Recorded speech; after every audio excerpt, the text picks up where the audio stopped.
Hi friends, welcome back to my channel Shriya Kannada Vlog.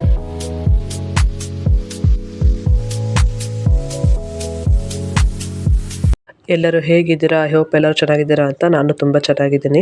ಇದು ಬಂದು ಶನಿವಾರದ vlog ಆಗಿರುತ್ತೆ. ಇತ್ತೀಚೆಗೆ ಡೈಲಿ ವ್ಲಾಗ್ಸ್ನ ಅಪ್ಲೋಡ್ ಮಾಡೋಕೆ ಆಗ್ತಾ ಇಲ್ಲ. ಏನಕ್ಕೆ ಅಂದರೆ ಪುಟಾಣಿಗೆ ಸ್ವಲ್ಪ ಹುಷಾರಿಲ್ಲ. ಅಂದರೆ ಅವಳಿಗೆ ಹೀಟಿಗೆ ಅಥವಾ ಕೋಲ್ಡಿಗೆ ಗೊತ್ತಾಗ್ತಿಲ್ಲ, ನೋಸ್ ಬ್ಲಾಕ್ ಆಗ್ತಾ ಇದೆ. ಸೊ ಹಾಗಾಗಿ ವೀಡಿಯೋಸ್ ಡೈಲಿ ಅಪ್ಲೋಡ್ ಮಾಡೋಕೆ ಆಗ್ತಾ ಇಲ್ಲ. ಸಾರಿ ಅಂತ ಕೇಳ್ತೀನಿ.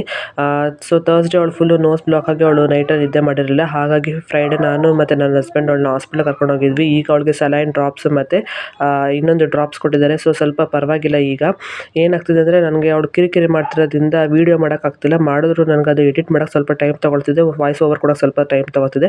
ಸೊ ಹಾಗಾಗಿ ವೀಡಿಯೋಸ್ ಡಿಲೇ ಆಗ್ತಿದೆ. ದಯವಿಟ್ಟು ಕ್ಷಮೆ ಇರಲಿ. ಇನ್ಮೇಲೆ ಆದಷ್ಟು ನಾನು ಡೈಲಿ ವ್ಲಾಗ್ಸ್ನ ಅಪ್ಲೋಡ್ ಮಾಡೋಕ್ಕೆ ಟ್ರೈ ಮಾಡ್ತೀನಿ. ಯಾರೆಲ್ಲ ನನ್ನ ಚಾನಲ್ ಹಾಗೆ ನೋಡ್ತಾ ಇದ್ರೆ ಸಬ್ಸ್ಕ್ರೈಬ್ ಮಾಡ್ಕೊಂಡು ನೋಡಿ ಅಂತ ಕೇಳ್ಕೊತೀನಿ. ಇಲ್ಲಿ ನಾನು ಏನು ಮಾಡ್ತಾ ಇದ್ದೀನಿ ಅಂದರೆ ರಾಗಿ ಹಿಟ್ಟನ್ನ ಒಂದರೆ ಇಟ್ಕೊತಾ ಇದ್ದೀನಿ. ಅಂದರೆ ರಾಗಿನ ತೊಳೆಸಿ ಒಣಗಿಸಿ ಮಿಲ್ ಮಾಡಿಸಿರೋ ರಾಗಿನ ನಾನು ಇಲ್ಲಿ ಒಂದರೆ ಇಟ್ಕೊತಾ ಇದ್ದೀನಿ. ಏನಕ್ಕೆ ಅಂದರೆ ಪಾಪುಗೆ ಮೇಲೆ ರಾಗಿ ಸರಿ ಶುರು ಮಾಡೋಣ ಅಂತ. ನಾನು ಆಲ್ಮೋಸ್ಟ್ 3 ಮಂತ್ಸಿಂದನೇ ಗೊಂಬೆಗೆ ಶುರು ಮಾಡಿದ್ದೆ. ನಮ್ಮ ಕಡೆ ಎಲ್ಲ ಹೇಗೆ ಅಂದರೆ 3 ಮಂತ್ಸ್ ಕಂಪ್ಲೀಟ್ ಆದಮೇಲೆ ಮಕ್ಕಳಿಗೆ ರಾಗಿ ಸರಿ ಕೊಡ್ತಾರೆ. ಏನಕ್ಕೆ ಅಂದರೆ ಸ್ವಲ್ಪ ಸೊಂಟ ಬನಿ ಬರಲಿ, ಸ್ವಲ್ಪ ಸ್ಟ್ರೆಂತ್ ಬರಲಿ ಅಂತ. ಸೊ ನಾನು ಗೊಂಬೆಗೆ ಕೊಟ್ಟಿದ್ದೀನಿ, ಏನು ಪ್ರಾಬ್ಲಮ್ ಆಗಿಲ್ಲ. ಸೊ ಇವಳಿಗೂ ಕೊಡಬೇಕಿದ್ದು ಸ್ವಲ್ಪ ಡಿಲೇ ಆಯಿತು. ಸೊ ಈಗ 4.5 ಮಂತ್ಸ್ ಆಗಿರೋದ್ರಿಂದ ಕೊಡ್ತಾ ಇದ್ದೀನಿ. ನಾನು ಇದಕ್ಕೆಲ್ಲ ಕಾಳೇನು ಮಿಕ್ಸ್ ಮಾಡಲ್ಲ, ಬರೀ ಜೀರಿಗೆ, ಮೆಣಸು ಮತ್ತು ಅಷ್ಟೇ ನಾನು ಫ್ರೈ ಮಾಡಿಬಿಟ್ಟು ಅದನ್ನು ಕುಟ್ಟಿ ಪುಡಿ ಮಾಡ್ಕೊಂಡು ಅದನ್ನು ರಾಗಿ ಹಸಿಟ್ಟಿಗೆ ಹಾಕಿ ಮಿಕ್ಸ್ ಮಾಡಿ ಎಲ್ಲ ಚೆನ್ನಾಗಿ ಹುರಿದು ನಾನು ಎತ್ತಿಟ್ಕೊತೀನಿ. ಅದನ್ನು ಡೈಲಿ ಸ್ಟಾರ್ಟಿಂಗಲ್ಲಿ ಒಂದು ಅರ್ಧ ಸ್ಪೂನ್ ಹಾಕಿ ಮಕ್ಕಳಿಗೆ ತಿನ್ನಿಸಿದ್ರೆ ಒಳ್ಳೆಯದು, ಸ್ವಲ್ಪ ಸ್ಟ್ರೆಂತ್ ಬರುತ್ತೆ. ಮತ್ತು ಈಗ ಅಲ್ಲಿ ರಾಗಿ ಹಸಿಟ್ಟು ಒಂದೆರಡು ಬೇಕಾದ್ರೆ ಸ್ವಲ್ಪ ತಳ್ಕೊಂಡಿದ್ದು, ಆಮೇಲೆ ಕಿರಿಕಿರಿ ಮಾಡಿದ್ಲು. ಸರಿ ಮಲಗ್ತಾಳೆ ಅಂತ ಮಲಗಿಸೋಣ ಬಂದರೆ ಅವ್ರು ಮಲಗಲಿಲ್ಲ. ಸರಿ ಹೇಗಿದ್ರು ಶಿರಪ್ ಹಾಕಿರಲಿಲ್ವಲ್ಲ, ಸೊ ಅದನ್ನು ಹಾಕ್ಬಿಡೋಣ ಅಂತ ನೋಡಿ. ಇದು ಬಂದು ಬಾಯಿಗೆ ಹಾಕೋ ಡ್ರಾಪ್ಸು ಕೊಟ್ಟಿದ್ದಾರೆ, ಮತ್ತು ಇದು ಬಂದು ಸಲೈನ್ ಡ್ರಾಪ್ಸು ಮೂಗಿಗೆ ಹಾಕೋದು. ಸೊ 2 ಹಾಕ್ತಾಯಿದ್ದೀನಿ. ಇದು 6 ಅವರ್ಗೆ ಒನ್ಸ್ ಹಾಕಬೇಕು, 4 ಟೈಮ್ಸ್ ಹಾಕಬೇಕು ಡೈಲಿ. ಸೊ ಸ್ವಲ್ಪ ಈಗ ಪರವಾಗಿಲ್ಲ. ಅಂದರೆ ಅದು ಮ್ಯೂಕಸ್ ಏನಿದೆಯೋ ಬ್ಲಾಕ್ ಆಗಿರೋದು ಅದೆಲ್ಲ ಫುಲ್ಲು ರಿಲೀಸ್ ಆಗಿ ಅದು ಬರಬೇಕು ನೀರು ಥರ ಈಚೆಗೆ. ಸೊ ಅದನ್ನು ಹಾಕಿ ಸ್ವಲ್ಪ ಹೊತ್ತು ಹಾಗೆ ಅವಳನ್ನ ಆಟ ಆಡಿಸಿ ಹಾಗೆ ತೊಟ್ಲಿಗೆ ತೂಗಿ ಹಾಕಿ ಮಲಗಿಸ್ದೆ ಅವಳನ್ನ. ಸೊ ಅವಳು ಮಲಗಿಸಿ ಈಚೆ ಬಂದರೆ ಅಮ್ಮ ಇವತ್ತು ಶನಿವಾರ ಅಲ್ವಾ, ಅದಕ್ಕೆ ವಾರ ಮಾಡೋಕ್ಕೆ ಅಂತ ರೆಡಿ ಮಾಡ್ತಾ ಇದ್ದಾರೆ. ನೋಡ್ಬೋದು ನೀವು, ಗೊಂಬೆ ಶನಿವಾರ ರಜೆ ಇರೋದ್ರಿಂದ ಅವಳು ಅಮ್ಮನ ಎಲ್ಲೂ ಬಿಡಲ್ಲ, ಅಮ್ಮನ ಹಿಂದೆನೇ ಇರ್ತಾಳೆ. ಇಲ್ಲಿ ನೋಡ್ಬೋದು ನೀವು, ಇದು ನಾನು ಮನೆ ಮದ್ದು ಒಂದು ಟ್ರೈ ಮಾಡಿದ್ದು ಪಾಪುಗೆ ತುಂಬ ಚೆನ್ನಾಗಿ ವರ್ಕ್ ಆಯಿತು. ಅದು ಮತ್ತು ಇಲ್ಲಿ ನೋಡ್ತಾ ಇರೋದು ಇದು 2 ನಾನು ಪಾಪುಗೆ ಟ್ರೈ ಮಾಡಿದ್ದು ಚೆನ್ನಾಗಿ ವರ್ಕ್ ಆಯಿತು ನನಗೆ. ಅದ್ರ ಬಗ್ಗೆ ಡೀಟೇಲ್ಸ್ ಬೇಕು ಅಂದರೆ ಕಮೆಂಟ್ ಬಾಕ್ಸಲ್ಲಿ ತಿಳಿಸಿ, ಅದು ಡೀಟೇಲ್ ವೀಡಿಯೋ ನಾನು ಹಾಕ್ತೀನಿ. ಸೊ ನೆಕ್ಸ್ಟು ಇನ್ನೇನು ಪಾಪು ಮಲಗಿದ್ದಿಲ್ಲ, ಸೊ ಟಿಫನ್ ಮಾಡಿಬಿಡೋಣ, ಅಮ್ಮ ಪೂಜೆ ಮಾಡ್ತಾರಲ್ಲ ಟಿಫನ್ ಮಾಡಿಬಿಡೋಣ ಅಂತ ನಾನೇ ಬಂದೆ. ತರಕಾರಿ ಇತ್ತು, ಸೊ ಅದಕ್ಕೆ ಕ್ವಿಕ್ಕಾಗಿ ಫ್ರೈಡ್ ರೈಸ್ ಮಾಡೋಣ ಅಂತ. ನಾನು ಇಲ್ಲಿ ಯಾವುದೇ ಥರ ಸಾಸ್ನ ಬಳಸ್ತಾ ಇಲ್ಲ, ಯಾಕೆಂದರೆ ಅಮ್ಮ ಮನೇಲಿ ಸಾಸ್ ಎಲ್ಲ ಏನು ಯೂಸ್ ಮಾಡೋದಿಲ್ಲ ಅವ್ರು ಜಾಸ್ತಿ. ಸೊ ಹಾಗಾಗಿ ಅಂಗಡಿ ಪುಡಿನೇ ಹಾಕಿ ನಾನು ಫ್ರೈಡ್ ರೈಸ್ ಮಾಡ್ತಾಯಿದ್ದೀನಿ. ಏನಿಲ್ಲ, ಇದಕ್ಕೆ ಒಂದು ಬಾಣಲಿ ಇಟ್ಕೊಳ್ಳೋದಕ್ಕೆ ಎಣ್ಣೆ, ಈರುಳ್ಳಿ, ಶುಂಠಿ ಬೆಳ್ಳುಳ್ಳಿ ಪೇಸ್ಟು ಮತ್ತು ಏನು ಹಚ್ಕೊಂಡಿರ್ತೇವೆ ತರಕಾರಿ ಅದನ್ನು ಹಾಕಿ ಸ್ವಲ್ಪ ಉಪ್ಪು ಹಾಕಿ ಚೆನ್ನಾಗಿ ಅದು ಸಾಫ್ಟ್ ಆಗೋವರೆಗೂ ಚೆನ್ನಾಗಿ ಬೇಯಿಸಬೇಕು. ಅಂದರೆ ಸಿಕ್ಕಾಪಟ್ಟೆ ಸಾಫ್ಟ್ ಆಗಬಾರ್ದು, ಸ್ವಲ್ಪ ಕ್ರಿಸ್ಪಿ ಆದರೆ ಸಾಕು. ನಾನಿಲ್ಲಿ ಕ್ಯಾಪ್ಸಿಕಮ್ನ ಯೂಸ್ ಮಾಡಿಲ್ಲ. ಕ್ಯಾಪ್ಸಿಕಮ್ಮು ಅಥವಾ ಇದು ಎಲೆಕೋಸು ಅದನ್ನು ಹಾಕಿದ್ರೂ ಇನ್ನೂ ಟೇಸ್ಟ್ ಚೆನ್ನಾಗಿರುತ್ತೆ. ಸೊ ನಾನು ಮನೇಲಿ ಯಾವುದಿರುತ್ತೋ ತರಕಾರಿ ಅದರಲ್ಲೇ ಮಾಡ್ತಾಯಿದ್ದೀನಿ. ಅದು ಸ್ವಲ್ಪ ನೀರೆಲ್ಲ ಹಿಂಗಿ ಆಗೋವರೆಗೂ ಚೆನ್ನಾಗಿ ಫ್ರೈ ಮಾಡ್ಕೋಬೇಕು.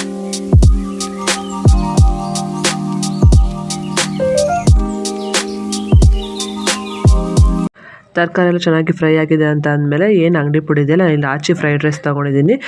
ಸೊ ಚೆನ್ನಾಗೇ ಇರುತ್ತೆ, ಏನು ಡಿಫ್ರೆನ್ಸ್ ಅನಿಸಲ್ಲ. ಆದರೆ ಸಾಸ್ ಹಾಕೋ ಬದಲು ಇದನ್ನು ಹಾಕಿ ಕ್ವಿಕ್ಕಾಗಿ ಮಾಡ್ಕೊಬೋದು. ಸೊ ಆ ಪೌಡರ್ನ ಹಾಕಿ ಚೆನ್ನಾಗಿ ಹಸಿ ಸ್ಮೆಲ್ ಹೋಗೋವರೆಗೂ ಚೆನ್ನಾಗಿ ಫ್ರೈ ಮಾಡಬೇಕು. ಚೆನ್ನಾಗಿ ಫ್ರೈ ಮಾಡಿದ್ಮೇಲೆ ಅದಕ್ಕೆ ನಾವೇನು ರೈಸ್ ಮಾಡ್ಕೊಂಡಿರ್ತೀವಲ್ಲ ಆ ರೈಸ್ನ ಹಾಕಿ ಚೆನ್ನಾಗಿ ಮಿಕ್ಸ್ ಮಾಡಿದ್ರೆ ಫ್ರೈಡ್ ರೈಸ್ ರೆಡಿಯಾಗಿರುತ್ತೆ.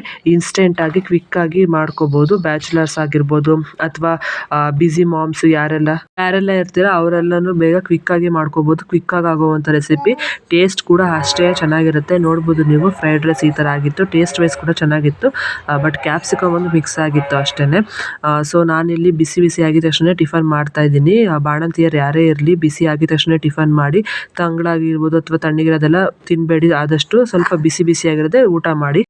ಪಾಪು ಅಲ್ಲೇ ಆಟ ಆಡ್ತಾ ಇದ್ಲು, ಅವಳನ್ನ ಆಟ ಆಡಿಸ್ಕೊಂಡು ನಾನು ಟಿಫನ್ ಕೂಡ ಮುಗಿಸ್ಕೊಂಡೆ. ಸೊ ನಂದಾದ್ಮೇಲೆ ಗೊಂಬೆ ಟರ್ನ್ ಆಗಿರುತ್ತೆ. ಸೊ ಅವಳಿಗೆ ಟಿಫನ್ ಮಾಡಿಸ್ತಾ ಇದ್ದೀನಿ. ಅವಳು ಯೂಶ್ವಲಿ ಕ್ಯಾರೆಟ್ ಆಗಲಿ ಬೀನ್ಸಲ್ಲಿ ಸ್ವಲ್ಪ ಜಾಸ್ತಿ ಇಷ್ಟಪಡೋದಿಲ್ಲ.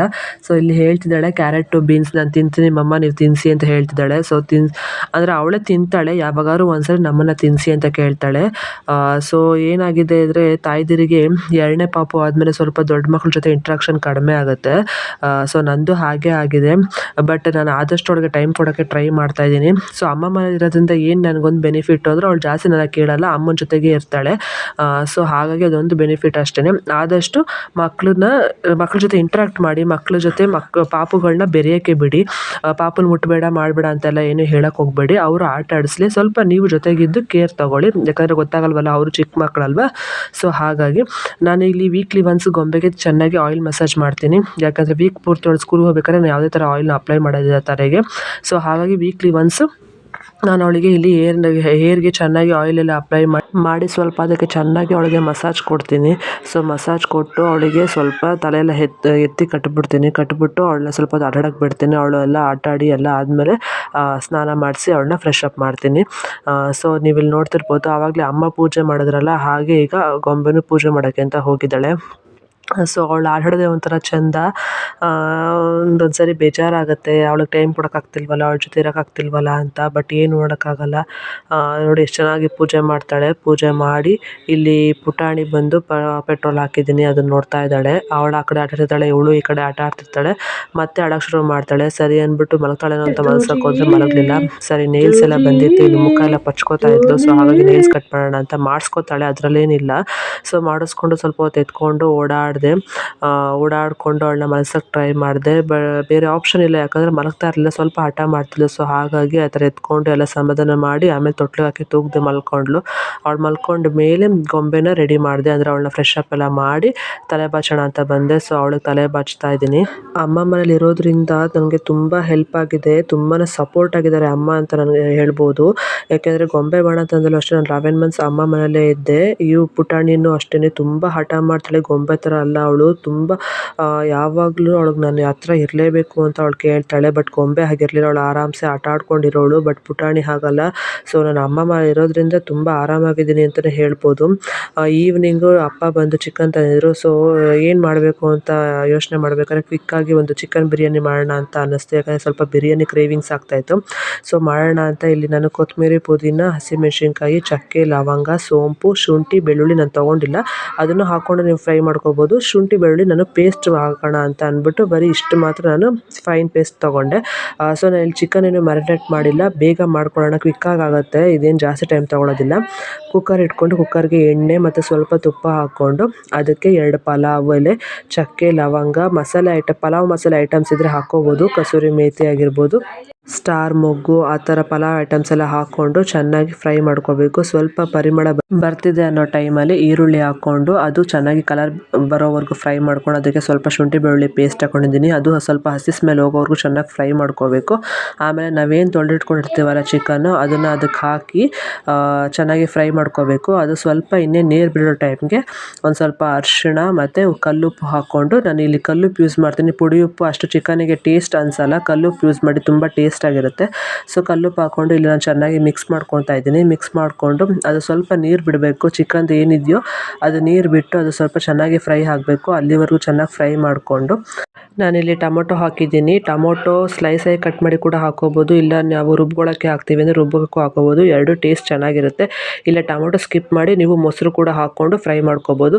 ಸೊ ಅದಾದಮೇಲೆ ಇಲ್ಲಿ ನಾನು ಗ್ರೀನ್ ಪೇಸ್ಟ್ ಏನು ರುಬ್ಕೊಂಡಿದ್ದೆನಲ್ಲ ಅದನ್ನು ಹಾಕಿ ಸ್ವಲ್ಪ ನೀರು ಹಾಕಿ ಚೆನ್ನಾಗಿ ಮಿಕ್ಸ್ ಮಾಡ್ತಾಯಿದ್ದೀನಿ.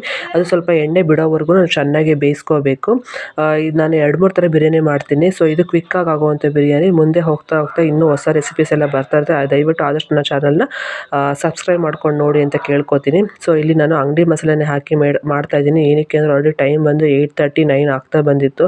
ಸೊ ಇನ್ನು ನಮ್ಮ ಪುಟಾಣಿ ಆಡೋಕ್ಕೆ ಶುರು ಮಾಡಿದ್ರೆ ಮತ್ತೆ ಮಾಡೋದಕ್ಕಾಗಲ್ಲ ಅಂತ ಅಂದ್ಬಿಟ್ಟು ನಾನು ಬೇಗ ಮಾಡ್ತಾಯಿದ್ದೀನಿ. ಸೊ ಅಮ್ಮ ಪುಟಾಣಿ ಹತ್ರ ಇದ್ರು, ನೋಡ್ಕೋತಾ ಇದ್ರು. ಸೊ ಅಮ್ಮ ಇದ್ದರೆ ನನಗೇನು ಟೆನ್ಷನ್ ಇಲ್ಲ. ಸೊ ಹಾಗಾಗಿ ನಾನು ಅಡುಗೆ ಮಾಡ್ತಾಯಿದ್ದೆ.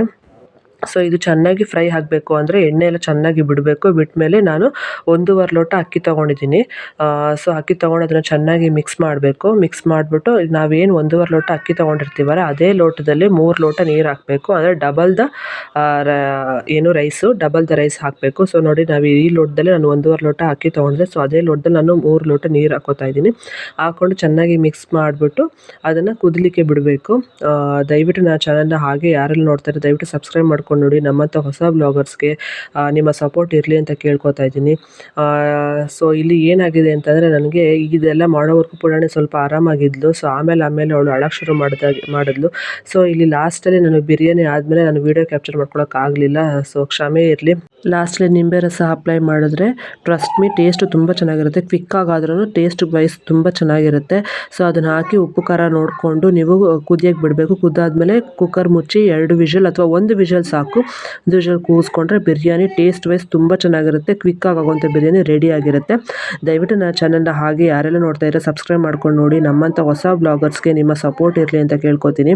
ಈಗ ಪಾಪುಗೆ ಹುಷಾರಿರೋ ಕಾರಣ ನಾನು ಡೈಲಿ ವ್ಲಾಗ್ಸ್ನ ಅಪ್ಲೋಡ್ ಮಾಡೋಕ್ಕಾಗ್ತಾಯಿಲ್ಲ. ಮುಂದೆ ಯೂಸ್ಫುಲ್ ವೀಡಿಯೋಸ್ ಬಂದೇ ಬರುತ್ತೆ ಅನ್ನೋ ಅಶ್ಯೂರೆನ್ಸ್ ನಾನು ನಿಮಗೆ ಕೊಡ್ತೀನಿ. ದಯವಿಟ್ಟು ನನ್ನ ಚಾನಲ್ ಸಬ್ಸ್ಕ್ರೈಬ್ ಮಾಡ್ಕೊಂಡು ನೋಡಿ. ಇವತ್ತಿನ ವಿಡಿಯೋ ಇಷ್ಟ ಆಗಿದ್ರೆ ದಯವಿಟ್ಟು ಒಂದು ಲೈಕ್ ಮಾಡಿ, ಶೇರ್ ಮಾಡಿ, ಕಮೆಂಟ್ ಮಾಡಿ.